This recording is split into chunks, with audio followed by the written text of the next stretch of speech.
England में स्थित Riemann hall 400 साल पुराना है। आज की तारीख में इसका नाम दुनिया के मोस्ट हॉन्टेड प्लेस में शुमार है।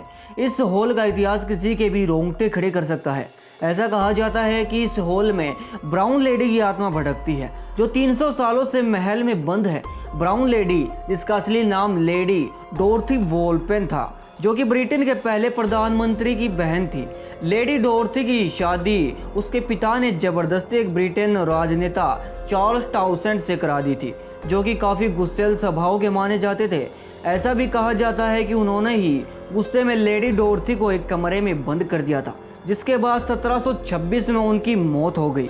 शादी से पहले लेडी डोरथी का अफेयर लॉर्ड वॉर्थन से था, जिसकी भनक उनके पिता को लग गई थी। उनके पिता को लॉर्ड वॉर्थन नापसंद थे, जिस वजह से उनकी शादी जबरदस्ती चार्ल्स टाउसेंड से करा दी गई थी। लेडी डोरथी के पिता अपने गुस्सैल स्वभाव के लिए जाने जाते थे। उन्हें जब कहीं से ये खबर मिली कि शादी के बाद भी लेडी डोरथी अपने पुराने प्रेमी से मिलती है, तो उन्होंने डोरथी को एक कमरे में बंद कर दिया। ऐसा माना जाता है कि डोरथी कई साल तक उसी कमरे में बंद रही और बाद में उसकी मौत हो गई। वहीं कुछ लोग इस बात से इनकार करते हुए ये भी कहते हैं कि उनकी मौत एक लंबी बीमारी के कारण हुई थी।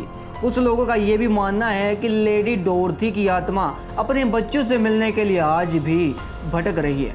1936 में रायनम हॉल के अंदर लंदन की जानी मानी मैगजीन कंट्री लाइफ के फोटोग्राफर फोटोशूट करने आए थे, लेकिन फोटोशूट के दौरान उन्होंने एक ऐसी तस्वीर ले ली थी जिसने उस दौर में सनसनी फैला दी थी। ऐसा माना जाता है कि इस तस्वीर में ब्राउन लेडी की आत्मा कैद हो चुकी थी। हॉल की सीढ़ियों से उतरती इस धुंधली आकृति को पहली बार फोटोग्राफर के असिस्टेंट ने देखा था। इस तस्वीर को कैमरे में कैद करने के लिए जैसे ही उसने फ्लैश लाइट ऑन किया, वो धुंधली आकृति गायब हो गई। उन्होंने तस्वीर तो ले ली थी, पर किसी को यकीन नहीं था कि उस कैमरे में कुछ कैद भी हुआ है। लेकिन बाद में तस्वीर देखने के बाद किसी को भी अपनी आंखों पर यकीन नहीं हुआ। हालांकि कुछ लोगों का ये भी मानना है कि ये किसी भूत की तस्वीर नहीं बल्कि फोटो से छेड़छाड़ की गई है। लेकिन जब फोटो को टेस्ट करवाया गया तो पाया गया कि इस फोटो से किसी ने छेड़छाड़ की ही नहीं है। क्या सच में आज भी ब्राउन लेडी 300 सालों से उसी महल में भटक रही है अपने बच्चों की तलाश में? आपको क्या लगता है? ऐसी वीडियो देखने के लिए हमारे चैनल को सब्सक्राइब कीजिएगा। हम मिलते हैं आपसे अगली वीडियो में। तब तक के लिए धन्यवाद।